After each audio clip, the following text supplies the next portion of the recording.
बिस्मिल्लाहिर्रहमानिर्रहीम। Dear students, आज हम देखेंगे न्यूरॉन्स के बारे में कि न्यूरॉन्स होते क्या हैं और इनका फंक्शन क्या है। देखें बेटा, अगर हम न्यूरॉन्स की बात करें ना, तो न्यूरॉन्स को समझने से पहले हमें थोड़ा सा नर्वस सिस्टम के बारे में बताओ।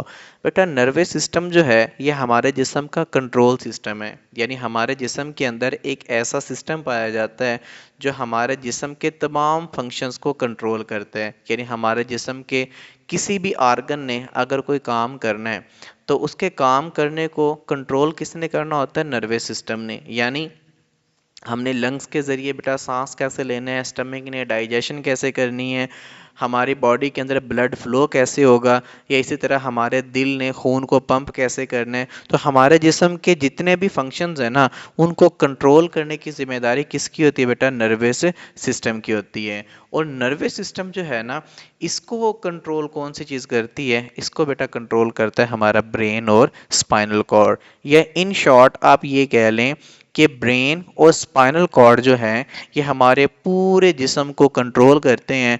और जिस सिस्टम के ज़रिए कंट्रोल कर रहे हैं उस सिस्टम को नर्वस सिस्टम कहा जाता है।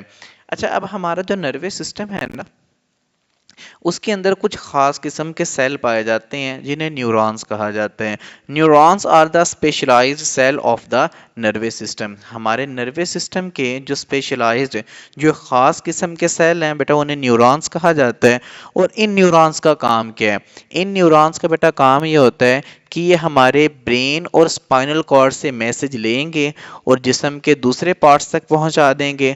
और जिस्म के जो दूसरे हिस्से हैं वहां से मैसेज लेके दोबारा कहाँ पहुंचा देंगे? आपके ब्रेन और स्पाइनल कॉर्ड के पास। यानी आप ये समझ लें कि न्यूरॉन्स ऐसे सेल्स को कहा जाता है जो हमारे लिए पोस्टमैन का काम करते हैं। हमारे जिस्म के अंदर बेटा जितने भी मैसेजेस कन्वे होते हैं, तो उन मैसेजेस को लेके जाना, फिर मैसेजेस को वापस लेके आना, ये किसकी जिम्मेदारी है बेटा? न्यूरॉन की जिम्मेदारी है। They are responsible for transmitting messages. बेटा इनका काम क्या होता है? ये मैसेजिंग को ट्रांसमिट करते हैं, मैसेजेस को आगे लेके भी जाते हैं और मैसेजेस को वापस लेके भी आते हैं थ्रू आउट द बॉडी, पूरे जिस्म के अंदर। तो बेटा न्यूरॉन जिस मैसेज को लेके जाते हैं ना, उस मैसेज को नर्व इम्पल्स कहा जाता है। यानी आम जुबान में तो हम ये कह देते हैं ना कि न्यूरॉन मैसेज लेके जा रहे हैं। तो न्यूरॉन बेटा जिस मैसेज को लेके जाता है उस मैसेज को हम क्या नाम देते हैं? नर्व इम्पल्स का नाम देते हैं। To perform this function they have a unique structure. Neurons बेटा जब मैसेजेस को लेके जाता है ना, तो जाहिर सी बात है ये भी उसके लिए एक जिम्मेदारी है कि उसने मैसेजेस को लेके जाना है।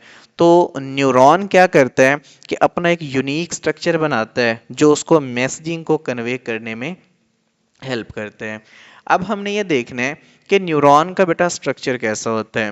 न्यूरॉन के अगर स्ट्रक्चर की बात करें तो a neuron consist of a cell body. Neuron जो है उसके पास बेटा एक सेल बॉडी है। ये जो आपको सर्कल में सारी नज़र आ रही है, ये क्या होती है बेटा? इसकी सेल बॉडी। यानी यहाँ से जहाँ पे आपको ये एरो नज़र आ रहा है, ये सारी इसकी क्या है बेटा? सेल बॉडी है। और उसके अंदर सेंटर में क्या चीज़ है? न्यूक्लियस है। And two type of cytoplasmic extension. Extension कहा जाता है बढ़े हुए हिस्से को। देखें, जैसा कि सेल बॉडी से ये बाहर वाले साइड पे हिस्से बढ़े हुए हैं, ये वाले, ये भी एक्सटेंशन में आ जाएगा। और ये एक लंबी रस्सी सी आपको नज़र आ रही है, ये भी किस में आ जाएगी? एक्सटेंशन में आ जाएगी। तो वह कह रहा है जी कि न्यूरॉन जो है उसके दो हिस्से हैं। एक उसकी बेटा सेल बॉडी है और दूसरा उसका एक्सटेंशन है जो सेल बॉडी से बाहर निकले हुए हैं।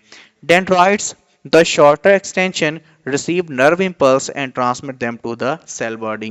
बेटा देखें, ये जो सेल बॉडी है ना, इसके ऊपर आपको ये छोटे छोटे बाल नजर आ रहे हैं, ये वाले। इन बालों को हम नाम देते हैं डेंड्राइट्स। इन डेंड्राइट्स का काम क्या होता है कि ये किसी भी नर्व इम्पल्स, किसी भी मैसेज को रिसीव करते हैं और रिसीव करके कहाँ पहुंचा देंगे? सेल बॉडी के पास। कहाँ पहुंचा देंगे बेटा?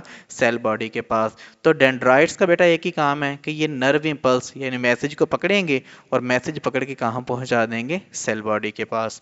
Exons, the longer extension carry nerve impulse away from the cell body. देखिए बेटा, ये जो लंबी रस्सी आपको नजर आ रही है ना, ये वाले, ये एक्सॉन है।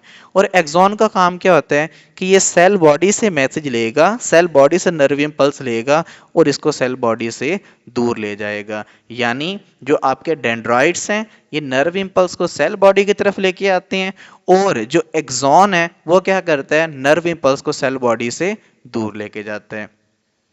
उम्मीद है बेटा आप लोगों को समझ आ गया होगा। तो लास्ट में बेटा ये चंद एक एमसीक्यूज दिए हुए हैं, इनको भी नोट कर लीजिएगा। और लास्ट पे बेटा ये शॉर्ट क्वेश्चन आ गए, इनको भी देख लीजिएगा। अल्लाह हाफिज़।